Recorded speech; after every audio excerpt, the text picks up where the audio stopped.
Success Mantra, V shape future. Hello everyone, welcome you all in today's the Hindu news analysis. आज के the Hindu में काफी interesting aspects और आपके एग्जाम पॉइंट ऑफ व्यू से तो भाई साहब बहुत ज्यादा इंपॉर्टेंट टॉपिक्स है। ठीक है, तो इनको स्किप करना मतलब एक होता है ना कि रिस्क लेके जाना है। अब बाबू भैया एक बार बोले थे कि रिस्क बिल्कुल नहीं लेने का, तो रिस्क नहीं लेना है एकदम। और जो टॉपिक्स है थोड़े बहुत चीजें है यार, उसको थोड़ा बहुत इनकलकेट करके पढ़ लोगे तो काम आ जाएगा, क्योंकि आज के टॉपिक्स लीगल में भी है और सीए में भी है। तो प्लीज इसके लिए अभी से अवेयर कर दे रहे हैं कि जो भी इस बार क्लैट देने का सोच रहे हैं 2024 में, टाइम बहुत कम है तुम्हारे पास। टू बी ऑनेस्ट टाइम कम है। कहोगे कि सर अरे अभी तो मार्च स्टार्ट हुआ है ना, अप्रैल मई जून जुलाई अगस्त सितंबर अक्टूबर नवंबर दिसंबर, सर 8-9 महीने हैं, 8-9 ही महीने हैं।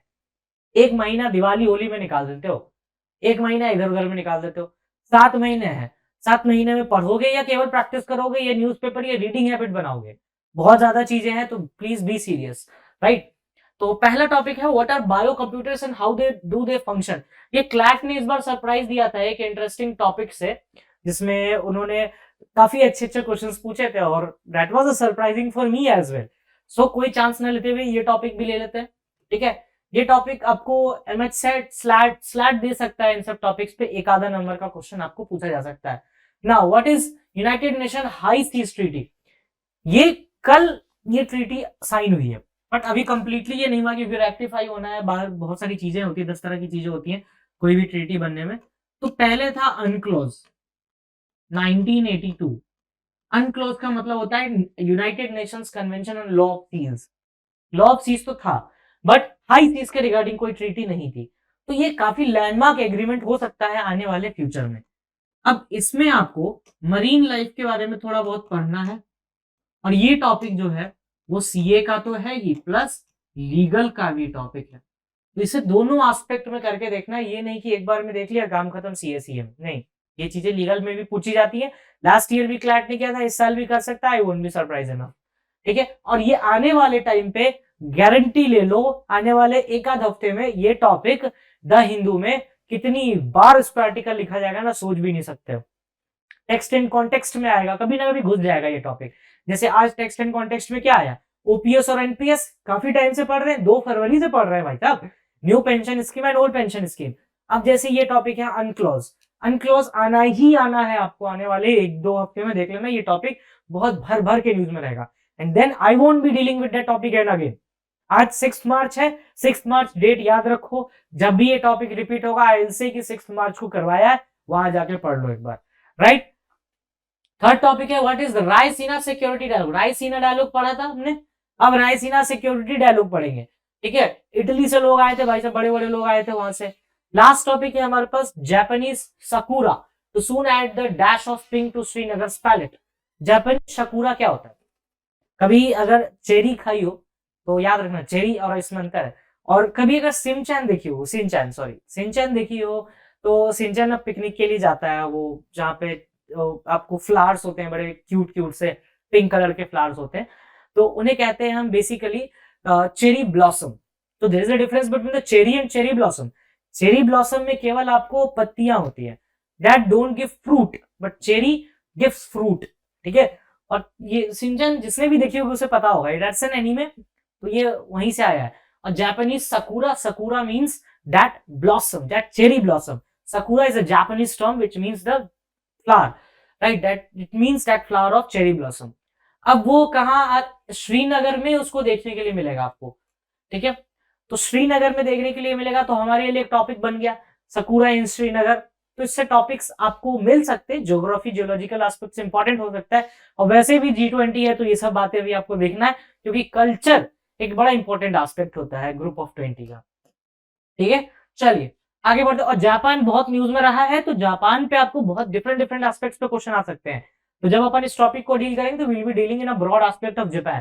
ठीक है, चलिए पहला टॉपिक है what are the bio computers and how do they function.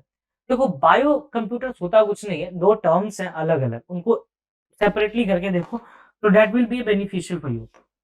एक है बायो और एक है कंप्यूटर्स, है ना। ये 2 टर्म्स हैं, एक है बायो और एक है कंप्यूटर्स।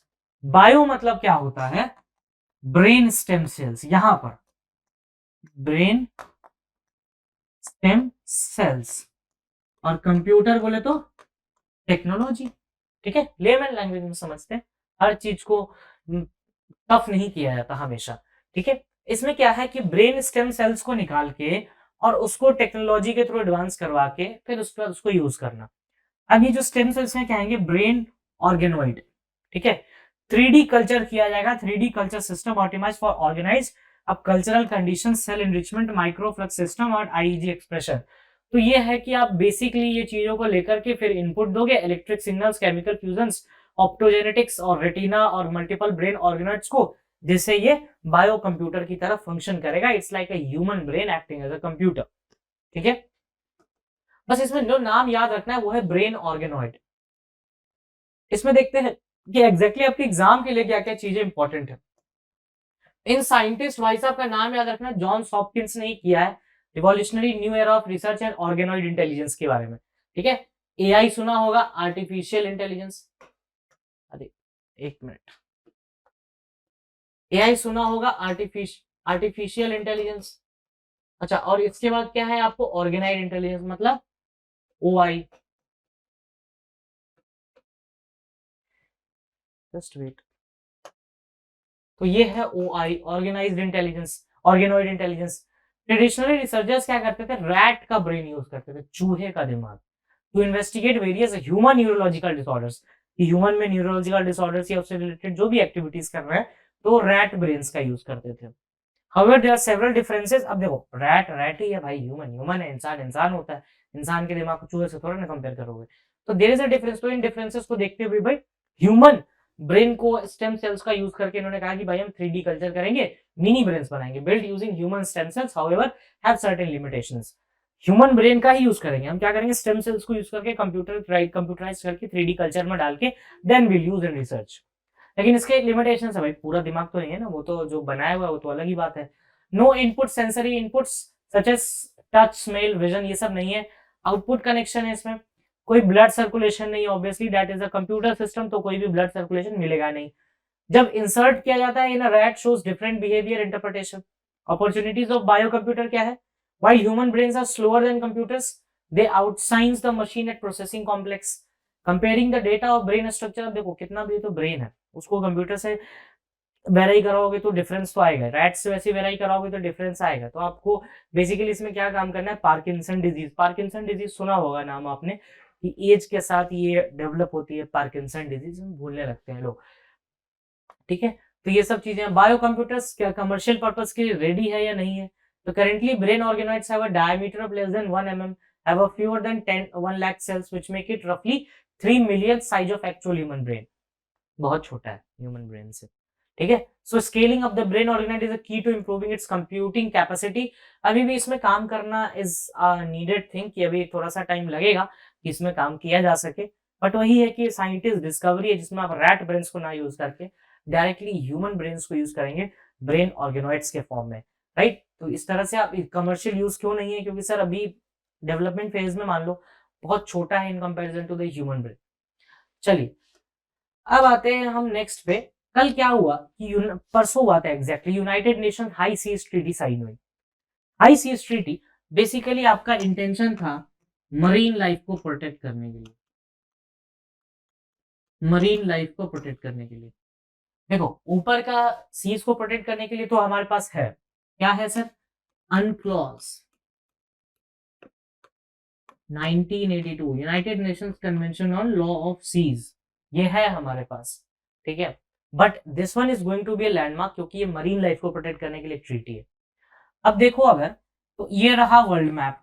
ठीक है, अगर ध्यान से देखोगे तो ये है नॉर्थ अमेरिका, ये है साउथ अमेरिका, ये बना देते हैं ताकि थोड़ा सा इजी रहे। ठीक है, ये आपका यूरोप वाला पार्ट है, ये अफ्रीका वाला पार्ट है, ये एशिया वाला पार्ट है, ये ऑस्ट्रेलिया और ये न्यूजीलैंड वाला पार्ट है। ठीक है, मतलब कॉन्टिनेंट्स की बात करें तो आर्कटिक अंटार्कटिक छोड़ दे तो इतनी बातें हैं। अब देखो, इसमें जो ये डॉटेड स्ट्रक्चर्स है ना, ऐसे ऐसे, ये आपको प्रोटेक्टेड है अनक्लॉज में।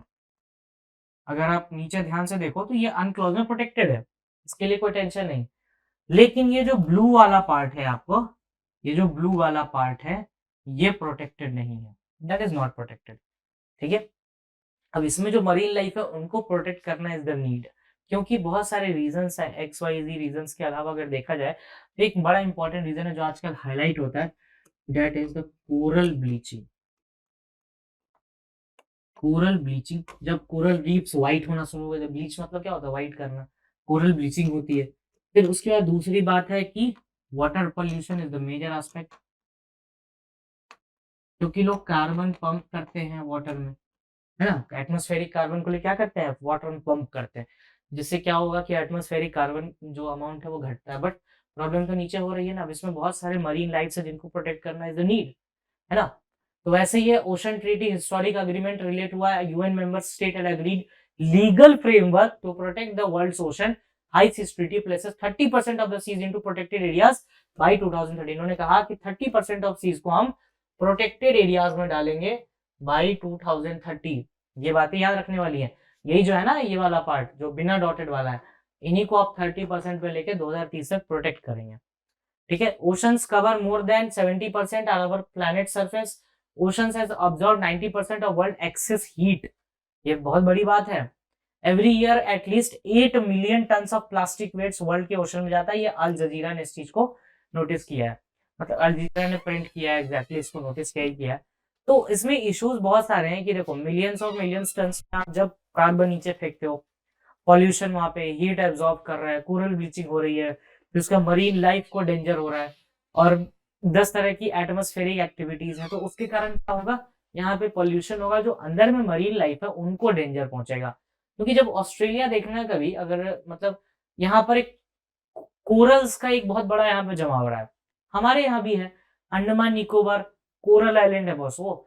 ठीक है, फिर इधर चले जाओ, यहाँ पर भी ओशंस है, यहाँ पे ऑलिव रिडली टर्टल्स हैं, तो इन सबको प्रोटेक्शन की जरूरत है। तो उनको प्रोटेक्ट कौन करेगा, इंटरनेशनल लॉज करेंगे। आपने क्या किया कि आपने ये कह दिया सिंपल, ये 1982 में क्या कहा कि अगर आप इस पर्टिकुलर एरिया में आओगे तो 12 नॉटिकल माइल्स, उसके बाद आपका कमर्शियलाइजेशन 200 नॉटिकल माइल्स, इतना हम प्रोटेक्ट करेंगे, उसके बाद अपन को नहीं पता क्या है नहीं है। ठीक है, तो इसका क्या होगा, इसका क्या होगा, कौन है इसका माई बाप, तो वही उसको प्रोटेक्ट करना है। तो this is the high seas, high seas में तो किसी का राज नहीं है, तो वहां पे यूएन आएगा प्रोटेक्ट करने के लिए। तो that's why we are considering it as the, मतलब कहा जाता है एक लैंडमार्क ट्रीटी होगी अगर ये सक्सेस हो जाती है तो। बस ट्रीटी में एंटर करने से पहले I want you to take somewhere, ये चीज देखो, 2-3 हाई सीज वाली बात हो रही है। देखो ये टेरिटोरियल सी है, कैसा दिखता है ये भी देख लो, यहाँ पर थोड़ा सा हल्का सा दिमाग लगाओगे तो बातें समझ में आ जाएंगी। ठीक है, ये इंडिया का मैप हो गया। तो इसमें कोस्ट से 12 किलोमीटर तक, 12 नॉटिकल माइल्स तक, माय बैड, 12 नॉटिकल माइल्स तक, 12 एनएम तक आपका टेरिटोरियल सी है, मतलब आपका राज है वहां पे। It's completely okay, you can do whatever you want. इसके बाद इतनी दूर तक मान लेते हैं 200 नॉटिकल माइल्स है, यहाँ पर आपका कमर्शियलाइजेशन है, कमर्शियल एक्टिविटीज कर सकते हो। ठीक है, आप रेस्ट्रिक्शन कर सकते हो, एक्सक्लूसिव इकोनॉमिक जोन है। ठीक है, और इतनी दूर पे 12 से 24, जैसे इतना ले लोगे, इतना ही मान लेते हैं 24 नॉटिकल माइल इज कंटिजियस जोन। ठीक है, तो अब रहा इसके बाद का प्रोटेक्शन किसके पास है, यहाँ पर जो मरीन लाइफ है उसको कौन प्रोटेक्ट करेगा। तो यूएन ने कहा कि हम कर लेंगे, कोई बात नहीं, तुम लोग से तो होगा नहीं कुछ। तो 2/3 of the world ocean are currently considered international water high seas. 2/3 of world ocean, मतलब अगर देखा जाए तो अगर थोड़ी बहुत इसमें मैथ्स लगाओ तो ओनली 1/3 प्रोटेक्टेड है और 2/3 अनप्रोटेक्टेड है। ठीक है, यानी 66.66% जो है वो अनप्रोटेक्टेड है, 66.66% अनप्रोटेक्टेड एरिया है, but now until 1% of these water have been protected. और 66.66% का भी 1% वाटर प्रोटेक्टेड है, मात्र 0.6% टोटल अगर मान ले तो बहुत कम protected. That's why we need a protection of these marine lifes. ठीक है, चलिए अब हम देखेंगे एग्जैक्टली इस ट्रीटी में क्या क्या चीजें कवर है और क्या क्या है बातें। तो ये यूनाइटेड नेशंस ने अग्री हुए हैं, यूनाइटेड नेशंस में यूएन हाई सीज ट्रीटी के first ever treaty to protect the world ocean that lie outside national boundaries. वही चीज बता रहे 200 के बाद। It is also known as the Paris agreement for the ocean, Paris में होता था पेरिस एग्रीमेंट, है ना। तो कोई दो राय नहीं है। It is a legally binding treaty to protect the marine life in international waters. ठीक है, ये 30% of seas into protected areas को लाना है 2030 में, सब देखा है हम लोगों ने, मरीन प्रोटेक्टेड एरियाज होगा। और इट कवर्स एनवायरमेंटल असेसमेंट, फिर कॉर्पोरेशन ऑफ पार्टीज का भी इसमें बहुत बड़ा रोल होगा डाइवर्सिटी, बायोडाइवर्सिटी को प्रोटेक्ट करने में। तो वो टाइम दूर नहीं है जब अगर अगला कोप जब होता है तो हम बायोडाइवर्सिटी के बारे में बात कर रहे होंगे, मरीन डाइवर्सिटी की बात करेंगे। और लाइफ बिलो वाटर, अगर आप थोड़ा सा ध्यान दें तो लाइफ बिलो जो वाटर है वो एसडीजी के गोल में आता है। एसडीजी के 17 गोल्स है ना, सस्टेनेबल डेवलपमेंट गोल्स, उसमें से एक गोल ये भी है, लाइफ बिलो वाटर। ये बातें याद रखा करो, लाइफ बिलो वाटर, ये उसमें भी एक सस्टेनेबल डेवलपमेंट गोल है, तो उसका भी एक पार्ट कंसीडर किया जा सकता है इसको। अच्छा, अभी क्या है हमारे पास, अनक्लॉज है, 1982 में आया था, ये establish an area called high seas. इसने हाई सीज बना तो दिया, लेकिन हाई सीज में प्रोटेक्शन की बात ही नहीं हुई, तो अब इसने कर दिया प्रोटेक्शन की बात। तो इतनी बातें हैं जो आपको याद रखना है, एसडीजी से थोड़ा बहुत कनेक्ट कर लोगे तो काम बन जाएगा, नहीं करोगे तो फिर कोई बात ही नहीं है, फिर तो जो छूटेगा क्वेश्चन आएगा। तो the high seas begin at the border of countries exclusive, है ना, 200 नॉटिकल माइल्स के बाद से वहां से बिगिन हो जाता है ये। Beyond that point the seas are under the jurisdiction of no country and all countries have right to fish, ship and do research. इसी को प्रोटेक्ट करने की जरूरत है। They can make up to 60% of the world oceans by surface, ये activities वगैरह हैं। अच्छा, इसको हेड कर रही थी, इस एग्रीमेंट का जो कॉन्फ्रेंस हो रहा था उसकी प्रेसिडेंट है रीना ली, सिंगापुर से है। ठीक है, उन्होंने इसको हेड किया, रीना ली, सिंगापुर। ये बातें याद रखना, छोटी छोटी बातें हैं, अगर आ जाता है एग्जाम में तो it won't be a surprise element to deal out. Right, इस पे बात कर ली हम लोग। चलिए नेक्स्ट आते हैं, what is the Raisina dialogue. देखो, रायसीना डायलॉग में थोड़ी बहुत बातें करेंगे, फैक्चुअल पूरा एस्पेक्ट है इसमें, ज्यादा कुछ समझने वाली चीजें नहीं, जैसे अभी तक अनक्लॉज में समझने वाली चीजें थी 200, 24, 12, तो वो इसमें नहीं समझना है, इसमें बस चीजें देखनी है। इंटेलिजेंस सिक्योरिटी का हुआ, म्यूनिच सिक्योरिटी कॉन्फ्रेंस के मॉडल पे बेस है, और सिंगापुर के शांग्री ला डायलॉग के मॉडल पे बेस है, म्यूनिच और शांग्री ला के मॉडल पे बेस्ड है। ठीक है, रॉ वगैरह इसमें एनसीएस आते हैं, ये पहला हुआ था अप्रैल 2022 में, और अभी दूसरा हुआ 2023 में, सेकेंड एडिशन है डायलॉग का। ये सब बातें आपको याद रखनी है। 26 कंट्रीज से पार्टिसिपेंट्स आए थे। म्यूनिच सिक्योरिटी की बात करें तो यह एनुअल इंटरनेशनल सिक्योरिटी कॉन्फ्रेंस है, जो कि म्यूनिच बवारिया जर्मनी में होता आया है 1963 पे। ठीक है, ये दोनों मॉडल्स है ना, म्यूनिच और एक आपका सांगरीला, ये दोनों पे बेस्ड है आपका रायसीना सिक्योरिटी। ठीक है, ये मोस्ट इंपॉर्टेंट इंडिपेंडेंट फोरम है exchange views on international security का। कॉन्फ्रेंस एनुअली फरवरी में होता है, और वेन्यू कहाँ है, hotel Bayerischer Hof in Munich Bavaria Germany. Obviously Munich में तो म्यूनिच में ही होगा, इसमें कोई दो राय नहीं है। शांगरीला की बात करें तो ये एशिया का प्रीमियर डिफेंस सिक्योरिटी समिट है, डिफेंस मिनिस्टर आते हैं और ये IISC इसको कंडक्ट करवाता है। Summit is name Shangri-La hotel Singapore. Singapore में एक शांग्रीला होटल है, 2002 में वहीं से हो रहा है, तुमने लिख दिया शांग्रीला सिक्योरिटी समिट। तो इसमें कहीं ना कहीं अपन ने 3 सिक्योरिटी देख लिया, इसमें लगा कहाँ इतनी स्पीड से निकल गया, पर वही स्पीड कुछ नहीं है, थोड़ा सा अगर लॉजिक लगाओ तो यहाँ पे क्या है, रायसीना, रायसीना का सिक्योरिटी डायलॉग दूसरी बार हुआ। ठीक है, ये 2 मॉडल पे बेस्ड है, एक म्यूनिच का मॉडल और एक सांग्रीला का मॉडल। सांग्रीला का मॉडल सिंगापुर का है और ये जर्मनी का है।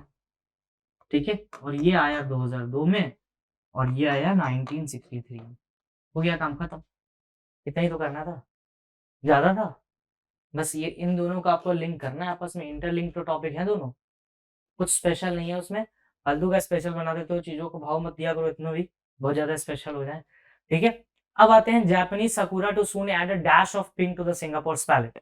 देखो क्या है, श्रीनगर पैलेट, सॉरी, जम्मू कश्मीर श्रीनगर में, ये हिंदुस्तान टाइम्स ने बड़ा इंटरेस्टिंग आर्टिकल डाला है कि खूबसूरत यही जो पेड़ होता है ना, ये ब्लॉसम का पेड़ होता है ना, डेट इज सिमचैन वगैरह देखते होगे तो उसमें मिल जाता है ये चीजें।